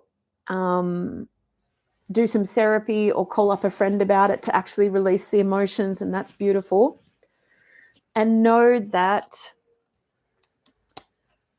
what is going to happen in your emotional life is the universe might be offering you situations, but I want you to trust your feelings here, particularly for June. Trust your feelings around If it doesn't light you up, then it's not a brand new beginning. If it doesn't light you up, then maybe you just need to keep on pursuing, understanding what caused you grief in the past, moving forward and establishing an emotionally fulfilling life, despite if that's boring or not. Yeah, Four of Cups says sometimes doing the emotional work around what happened in the past is boring and difficult, and that's okay. But we're trying to bring you a more stable, fulfilling sense of emotional security or emotional fulfillment or intuitive mastery. But the good news is, if you can manage to do all that beautiful work and dig deep, you will come in to creative mastery. You will be able to lead the way and acknowledge and honor your passion and where you would like to use your creative energy next. King of Wands is very powerful king, very charismatic king. So this will come into your divine masculine mastery, which says, if I want to be over there with a creative life, doing the things that I want to do, I understand that I need to lead the way and I understand that I need structure. Which says, if I want to be an artist and if I want to be an internationally recognized artist, then I'm going to have to dig deep and get rid of all these things that are holding me back so that I can come into that leadership role and say, okay, well, it's going to be a long road, but I believe in myself enough to take all these parameters and these steps. The king would always be in a pursuit of creativity, of passion, of understanding that these pursuits need both structure and belief, right? So that he can go out there and make it happen. Now, going out there and making it happen means putting yourself out there. It means creating structure, taking the action, picking yourself up when you fall down, and using all of your fire to pursue something that needs courage, that needs confidence, that needs the ability to say, well, I know I can do it, and here are the reasons why. King of Wands marches into an artist studio and says, you know what, my paintings would look great in here, and these are the reasons why. Rather than sitting in the last time that I tried, it all went horribly wrong. Knowing that for us to be the creative leaders of our life, we're going to have trials and tribulations. We're going to have setbacks. We're going to have a sense of failure at times. And it's really how we get up and have the courage to do it again. So you're in charge of that. The pursuit of these things can be monotonous and boring at times. But if you believe in yourself enough, you can go out there and do it. Make sure you resolve that grief. Understand where it came from. Understand if it's keeping you up at night. Understand if you haven't cried about it yet, let it go or talked about it. That's what needs to happen so King of Wands can be reinstated. We say, all right, here we go. I'm ready to go back out there. I'm ready to be sovereign in my ideas and know that it's up to me to go out there and find them. Yep. So Pisces, if we can get through that dense emotional part, we can actually have a really beautiful creative endeavor this month, which is going to be great. Okay. Before we end the beautiful live stream, I want you to be aware of the shadow aspects that are going to come through in June. So I am using my Stalk Your Shadow Oracle deck. You can buy it if you like. It's available on Etsy. It's also available on our website. So depending on where you are in the world, one might be better than the other. Please let me know if we don't have an option to send it out to you. I will make sure that personally happens. So for all of you, for all of us, the shadow aspect this month is the moth, number 30. So pay attention if there's any moths in your world. Pay attention if they show up. The moth says, whatever is happening, if it feels dense and it feels difficult, just stay in it a little bit longer. So when a moth shows up, it's not a butterfly.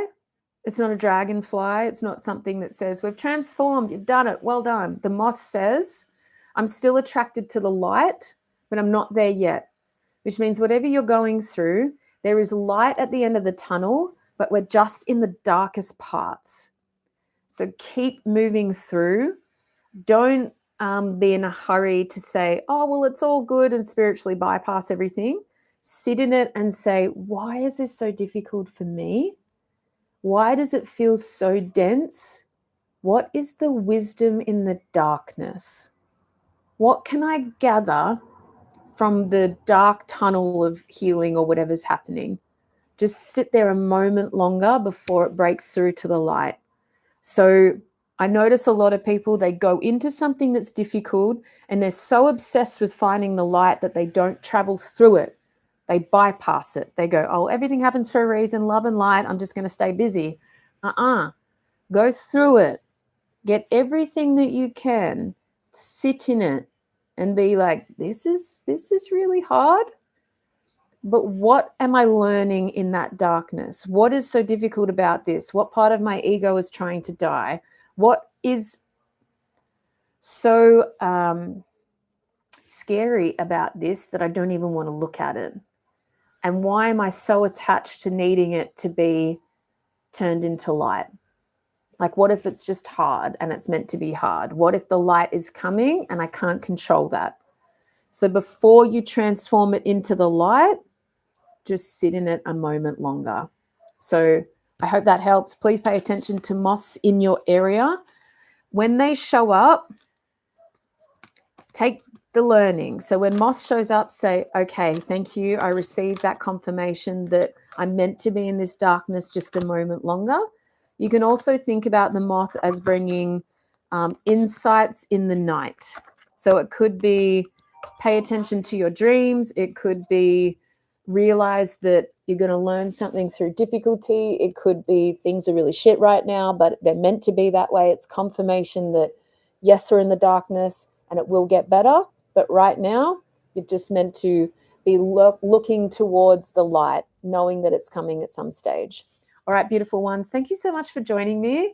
This was really fun. I really enjoyed the live stream. I think you'll get a live replay in the chat. I'll put this on my page and I'll bookmark the signs if you want to go over it again. And I believe I will plan a Q&A live stream in a couple of weeks. So if you've got any questions about the readings or if you've got any questions for me about anything else, please show up to that live stream. I'll put it on my Instagram page in the stories, something like that, and show up to that. And let's get into the Q&A part before the next readings come out. So thank you for joining me. And I know a lot of you are joining me from the US, so it must be getting late. So good night, much love, and I'll speak to you soon. Bye.